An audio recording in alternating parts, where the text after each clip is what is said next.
Cette année, nous menons un projet sur le commerce équitable qui s'intitule « Commerce équitable, adopter une démarche durable ».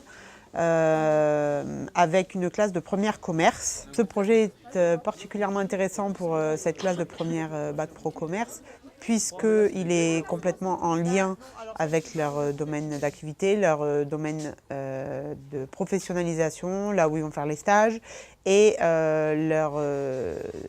donc leur domaine professionnel en post-bac. Le but n'est pas seulement de leur disons, de colorer leur diplôme avec cet aspect équitable et solidaire, mais aussi de leur faire modifier leur pratique personnelle. Dans les grandes étapes du projet, ça a été d'abord la phase de recherche, donc un centre de documentation. Ensuite, phase de travail avec les enseignants. Donc ça signifie qu'en anglais, ils ont une séquence de cours actuellement sur le commerce équitable et tout un aspect civilisationnel des États-Unis et du Royaume-Uni. Ça signifie qu'en espagnol, on travaille sur alors en français, ça va être la coordination d'État des organismes de commerce équitable. Voilà, je fais la traduction en même temps.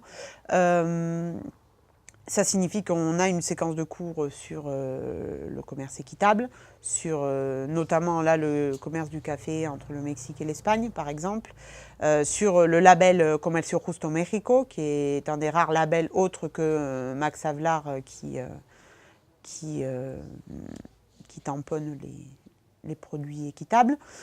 Ça signifie qu'en art appliqué, ils ont travaillé sur l'aspect marketing, packaging, analyse de logos et de labels du commerce équitable. Donc voilà, ça c'est la deuxième phase, c'est une phase de travail et d'acquisition de savoir sur le commerce équitable, en vente et en commerce aussi bien entendu. Là,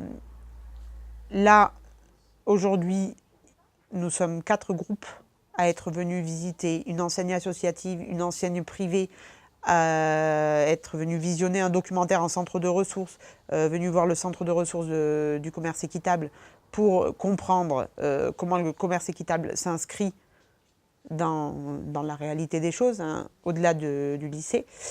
Et le 21 avril après-midi, donc, nous allons recevoir 4 intervenants. À l'heure actuelle, on en est à 4 intervenants.